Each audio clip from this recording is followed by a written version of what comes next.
खबर फास्ट में आपका स्वागत है। आज हम बीकानेर में मौजूद हैं। राजस्थान के सीनियर आईएएस और जिन्होंने जब से बीकानेर में ज्वाइन किया है तो अतिक्रमण को लेकर काफ़ी इनकी है वो कार्यशैली है वो प्रभावी रही है। नीरज के पवन सर से आज हम बात करने के लिए इनके ऑफिस में मौजूद हैं। सर, बीकानेर के अंदर आपने जब से ज्वाइन किया है तो अतिक्रमण को लेकर आपने वो काफ़ी अच्छे कदम उठाए हैं और जो बीकानेर की जनता है वो आपका आभार व्यक्त भी कर रही है। तो आगे की क्या सर आपकी कार्यप्रणाली रहेगी? देखिए, बीकानेर ज़िले में बीकानेर हेडक्वार्टर पर काफ़ी कुछ अतिक्रमण मुक्त करने में हम सफलता प्राप्त हुई है और जो मुख्य मार्ग हैं शहर के उनको अस्थायी प्रकृति के अतिक्रमणों से काफ़ी मुक्त कराया जा चुका है। उससे आम जनता को काफ़ी राहत मिली है और वो हमें कई जगह पर परिलक्षित भी हुआ है।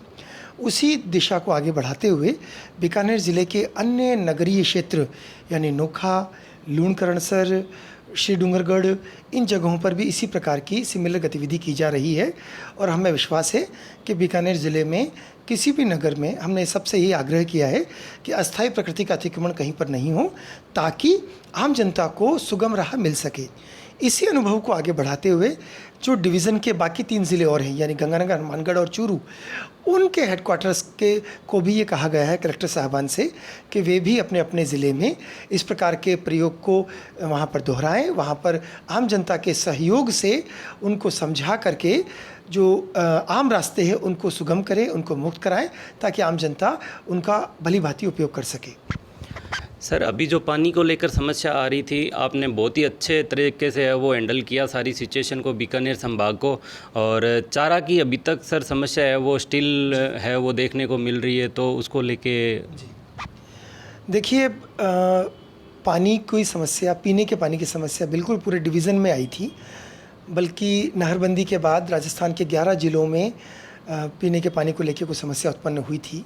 लेकिन राज्य सरकार के निर्देशानुसार हमारे संभाग की पूरी टीम, सभी जिला कलेक्टर साहबान और सब ने मिल करके इसका मैनेजमेंट इतना अच्छे से किया कि कुछ 1-2 दिनों को छोड़ करके कहीं पर भी कोई ज़्यादा विशेष दिक्कत नहीं आई। कोई बड़े धरना प्रदर्शन या इस तरह का कोई ऐसी बात सामने नहीं आई जिससे कि लॉ एंड ऑर्डर सिचुएशन पीने के पानी को लेकर पैदा हो।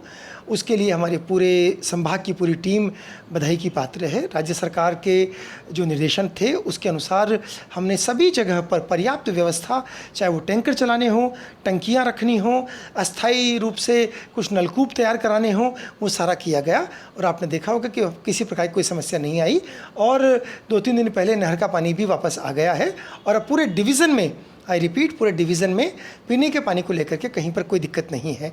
हाँ, ये बात सही है कि चारे को लेकर के अभी कुछ समस्याएं आ रही हैं, उसमें भी हम कोशिश कर रहे हैं कि उसमें जहाँ कहीं भी अतिरिक्त भंडारण कुछ लोगों ने किया हुआ है तो उस पर हम कार्रवाई करेंगे। जो जिला कलेक्टर साहब ने एक आदेश निकाला हुआ है सरकार के निर्देशानुसार कि 100 टन से ज़्यादा कोई भी चारे का भंडारण ना करे। अगर आपके संज्ञान में भी कोई ऐसी बात आती है कि जहाँ पर अवैध रूप से चारे का भंडारण किसी ने कर रखा है तो जिला प्रशासन को सूचित करें, उस पर कड़ी कार्रवाई की जाएगी। Sir, one more question. Sir, जहाँ लॉ एंड ऑर्डर की बात आती है तो अभी पंजाब के अंदर एक मर्डर हुआ है सिद्धू मूसेवाला का, तो सर उनके जो गैंग के सदस्य हैं वो बीकानेर संभाग के अंदर भी है वो काफ़ी सक्रिय रहे हैं और जैसे आप देखते हैं कि भी श्री गंगानगर के अंदर भी उनका एक जो गुर्गा था अंकित बादू, उसका भी है वो मर्डर हुआ था। तो अगर ऐसी सिचुएशन के अंदर अपने संभाग के अंदर कई लोग हैं जो सक्रिय रहते हैं तो उसको देख के लॉ एंड ऑर्डर की सिचुएशन को हैंडल करने का क्या प्लानिंग है सर आपका? देखिए, आप बिल्कुल सही कह रहे हैं। हमारे संज्ञान में बात बिल्कुल अच्छे से आ चुकी है कि जिस लॉरेंस बिश्नोई गैंग ने एक इस राष्ट्र के बड़े ख्यातनाम और बड़े युवा सिंगर की हत्या में जिनकी भूमिका थी, उनमें से कुछ लोग बीकानेर संभाग में भी सक्रिय पाए गए हैं। इस हेतु आईजी साहब से मेरी विस्तार पूर्वक डिस्कशन हुआ है और चारों जिला एसपी साहबान इस पर सक्रिय रूप से कार्य कर रहे हैं।